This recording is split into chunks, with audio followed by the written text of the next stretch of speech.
Hi friends, welcome back to my channel. और आज हम बात करने वाले हैं how to write a book.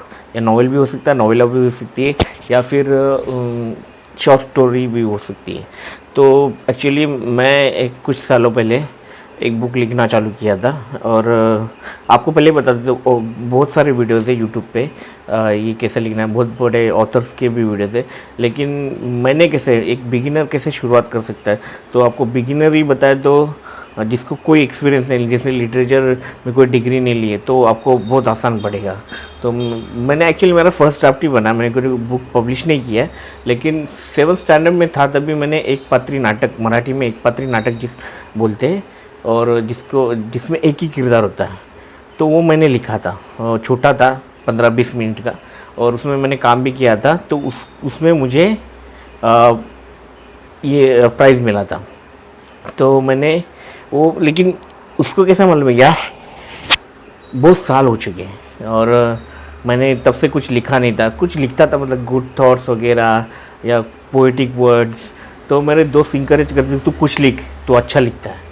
तो पहले तो मैं कौन सी भाषा में लिखूं, तो मैं एक्चुअली लिखा था, हिंदी में भी लिखता था, मराठी में भी लिखता था। तो मैंने जब मराठी लिटरेचर पढ़ा, तो मराठी लिटरेचर में यूथ ज़्यादा आकर्षित नहीं है, जैसे इंग्लिश लिटरेचर की तरफ आकर्षित है, वैसा मराठी। और मराठी लिटरेचर में कंपेयर टू इंग्लिश थोड़ा मतलब ऐसा, मतलब आकर्षित, युवा को आकर्षित करने वाला जो लिटरेचर थोड़ा कम है, ऐसा मुझे लगा। तो मराठी में लिखना चाहता था। और एक्चुअली जो कहानी थी वो सिर्फ मराठी में लिखी जा सकती थी, क्योंकि मेरे माइंड में कहानी आ गई थी। वो कहाँ से आई मुझे इतना याद नहीं है, लेकिन उस कहानी का स्टार्ट, मिडल और एंड मेरे पास, ये 3 चीज़ें आपके पास होनी चाहिए, स्टार्ट, मिडल और एंड। और बाकी की चीज़ें बीच में आप भर सकते हो। तो ये मेरे पास था। अभी आपके पास कहानी है, अभी कहानी का जॉनरा क्या है? फैंटेसी हो सकती है, हिस्टोरिकल फिक्शन होता है, या मैजिकल रियलिज्म हो सकता है, कोई भी, मतलब जो भी, या मोटिवेशनल बुक हो सकती है, तो फिलोसॉफिकल बुक हो सकती है। तो कोई भी जॉनरा का हो, उस हिसाब से आपको फिर उसका रिसर्च करना पड़ा, स्टडी कर। सबसे पहली बात आती है रिसर्च। अभी मेरी जो कहानी थी वो एक्चुअली एक, मेरे जो मेन किरदार है उसका नाम सिर्फ बता सकता हूँ, योहान था। अभी ये योहान कौन है? योहान एक ऐसा व्यक्ति है जो महाराष्ट्र में बेने इज़राइल आए थे, उनका वो वंशज है। लेकिन अभी वो एक क्रिश्चियन है, जो बाद में कुछ उसमें से जब इज़राइल देश बना तो सब यहूदी लोग, जूइश लोग जो होते वापस इज़राइल चले गए थे। लेकिन जो यहाँ पे थे उनके पास धर्मगुरु नहीं थे, इनको रबाई कहा जाता है। यहूदी लोगों के जो धर्मगुरु होते हैं रबाई कहा जाता है, रबाई। तो वो नहीं थे, इसकी वजह से कुछ लोग क्रिश्चियन रिलीजन की तरफ मुड़ गए थे। जूइश लोग और क्रिश्चियन लोग एक ही धर्म ग्रंथ को मानते हैं, बाइबल। तो ऐसे लड़की की कहानी है। तो ये कौन? 1st सेंचुरी क्रिश्चियन है। अभी ये किरदार क्यों अलग है? क्योंकि आज तक आपने मूवी में देखा होगा, और कौन से भी मराठी पिक्चर में भी, कि जो क्रिश्चियन कैरेक्टर होता है हमेशा कैथलिक होता है, वो अंग्रेज़ी में बात करता है। लेकिन कभी जो महाराष्ट्रियन क्रिश्चियन है उसको कभी दिखा नहीं कहानी में। यहाँ के जितने भी मराठी क्रिश्चियन हैं, महाराष्ट्रियन क्रिश्चियंस हैं, गोवा की बात नहीं कर रहा, महाराष्ट्रियन क्रिश्चियंस, वो प्योर मराठी, वो मराठी में बात करते हैं। यहाँ तक बेने इज़राइल जूस, वो भी घर में मराठी ही बोलते हैं। हालांकि उनकी मातृभाषा हिब्रू थी, लेकिन पूरा उन्होंने महाराष्ट्र का कल्चर, जैसे साड़ी पहनना और ग्रीन बैंगल्स और जितने भी खाने की चीज़ें, वो सब कल्चर उन्होंने अपना लिया था। तो उनको कभी दिखाया नहीं जाता मूवीज़ में। तो मैंने सोचा कि इस पे कहानी लिखा जाए, कि ये एक योहान नाम का लड़का है, और वो क्रिश्चियन है, 1st सेंचुरी क्रिश्चियन है, और वो मराठी में बात करता है। तो ये नई बात थी। लेकिन प्रॉब्लम था, इस स्टोरी के लिए मुझे थोड़ा रिसर्च करना पड़ा, जैसे हिस्ट्री का, साइंस का, और फिर बेने इज़राइल कम्युनिटी जो है उनके बारे में पढ़ना पड़ा। और मेरे बुक में ज़्यादातर कैरेक्टर ऐसे जूइश, क्रिश्चियन, मुस्लिम, हाँ, और हिंदू भी कैरेक्टर्स है। तो लेकिन फिर मुझे थोड़ा धार्मिक ग्रंथों को भी पढ़ना पड़ा थोड़ा बहुत, तो मैंने वो पढ़ लिया, रिसर्च कर लिया। अभी इस यूहान को मैं सेट कहाँ करूँ? महाराष्ट्र में कई सारे जगह जहाँ पे बेने इज़राइली जूस रहते, जैसे मुंबई में 2000 जूस रहते। आप काला घोड़ा जाओगे तो वहाँ भी उनका सिनेगॉग है। आप पुणे में जाओगे तो पुणे में भी उनके 2-3 सिनेगॉग्स है जो मेरे घर के नज़दीक है। तो मैं कहाँ सेट करूँ? तो मैं पुणे में सेट करना चाहता था, लेकिन एक दिन यहाँ हमारे जो मुख्यमंत्री जी माननीय उद्धव ठाकरे जी, उनका मैंने एक जो फ़ोटोग्राफी एल्बम मैंने देखा जो मुझे काफ़ी अच्छा लगा। और उस एल्बम में मैंने एक वसई का फ़ोटो देखा। अभी वसई का फ़ोटो देखने के बाद, वसई ऐसी जगह जहाँ पे मेरी मम्मी रहती थी, उसका बचपन गया, वहाँ पे रहा करती थी, वो हमेशा बात भी करती थी, लेकिन मैंने कभी ध्यान नहीं दिया था और मैं वसई जाता नहीं था कभी। गया हूँगा लेकिन बचपन में गया, इतना याद नहीं था। तो यहाँ पे वसई का हिस्ट्री में ऐसा लिखा गया कि यहाँ पे जूइश लोग रहते थे ठाना ज़िला में। तब ठाना ज़िला, अभी वो पालघर ज़िला हो गया है, लेकिन ठाना ज़िला में जूइश 1st सेंचुरी क्रिश्चियन और जूइश लोग रहा करते थे। तो लेकिन आज वो मर्ज हो गए सब एक दूसरे में, तो कोई बोल नहीं सकता कि कौन जूइश लोगों का वंशज है या नहीं है। तो अभी फ़िलहाल तो वैसे क्रिश्चियन वहाँ नहीं रहते, लेकिन मैंने ऐसे कल्पना की कि अगर अभी तक वो है तो यूहान को मैंने वैसे दिखाया। वो 1st सेंचुरी क्रिश्चियन, ना वो प्रोटेस्टेंट है ना वो कैथलिक है। वो कैथलिक गांव में ज़रूर रहता है, लेकिन वो 1st सेंचुरी क्रिश्चियन है। वो हिब्रू में प्रेयर करता है, जैसे शमा इज़राइल, अदोनाय एलोहिम, अदोनाय एकाद, ये। और जब एक दूसरे को जब मिलते हैं तो वो बोलते हैं शलोम अलैकुम। तो मुझे हिब्रू लैंग्वेज भी सीखना पड़ा। 98 में मैंने हिब्रू सीखना चालू किया था, लेकिन मेरे पास कोई टीचर नहीं था। अरे हिब्रू लैंग्वेज बहुत मुश्किल लैंग्वेज है, क्योंकि उसमें ऐसा ए यू ये वर्ड्स ही नहीं है। मतलब सिर्फ अगर मेरा नाम रहेगा तो विकास या विकी, तो VKS लिखा जाएगा, तो उसको पढ़ना है विकास, आए और ए नहीं रहेगा। तो इतना मुश्किल है कि, और वो उसको सीखना बहुत ही मुश्किल था। लेकिन कुछ सालों पहले मुझे एक टीचर मिली है और मैंने हिब्रू सीखना चालू किया। मेरे पास कम से कम 2 सर्टिफिकेट, एक उनके पास अभी तक मिला नहीं, लेकिन एक सर्टिफिकेट अभी मिला है। तो थोड़ी बहुत पढ़ना जानता हूँ, थोड़ी बहुत हिब्रू जानता हूँ।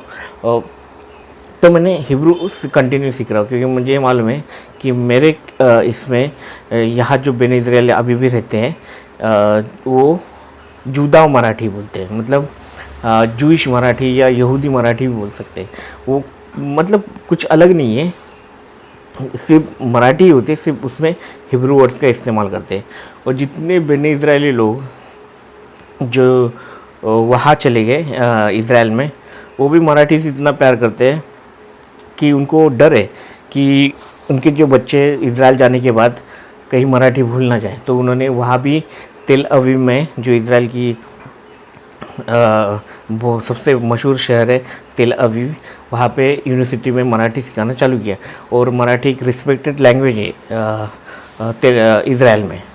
तो मैंने वो लैंग्वेज है। अब मेरी स्टोरी कैसी है, तो मैं मेरे पास प्लॉट था और मेरे पास एंड था, लेकिन प्रॉब्लम तब हुआ जब मुझे स्लीप एपनिया है, तो मैं ज़्यादा पढ़ नहीं पाता हूँ और ज़्यादा लिख नहीं पाता हूँ। तो मुझे वसई के बारे में स्टडी करना था। तो मैंने एक दोस्त के पास गया, जो एक दो तीन दोस्त के पास गया जो फिल्म इंडस्ट्री में काम करते थे। तो उन्होंने बोला तू क्या करना चाहता है, स्क्रिप्ट लिखना चाहता है, किताब लिखना चाहता है, या फिर क्या करना चाहता है। तो मैं बोला मैं किताब लिखना चाहता हूँ। तो स्क्रिप्ट कैसे लिखते हैं, तो स्क्रिप्ट क्या किताब, तो मैंने बोला पहले किताब लिखेंगे बाद में स्क्रिप्ट में कन्वर्ट कर देंगे, कोई कुछ भी चल सकता है।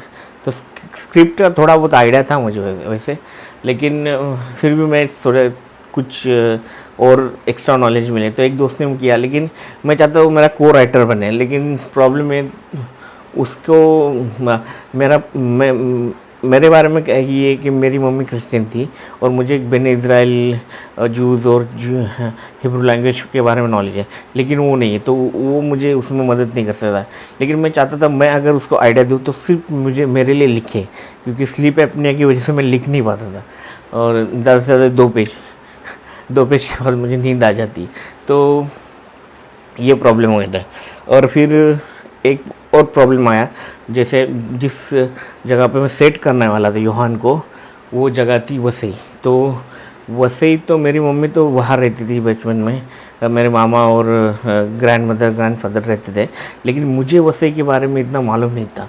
उसकी जो 2000 साल की हिस्ट्री है उसका, तो मैंने रिसर्च किया, यूट्यूब पे ढूंढा, तो मुझे एक व्यक्ति मिल गए जिनका नाम है सुनील डी मेलो, तो जिनका यूट्यूब चैनल भी है बहुत मशहूर मराठी। अगर आप वसई के बारे में जानना चाहते हो तो उनका चैनल ज़रूर देखना, मैं लिंक करता हूँ नीचे।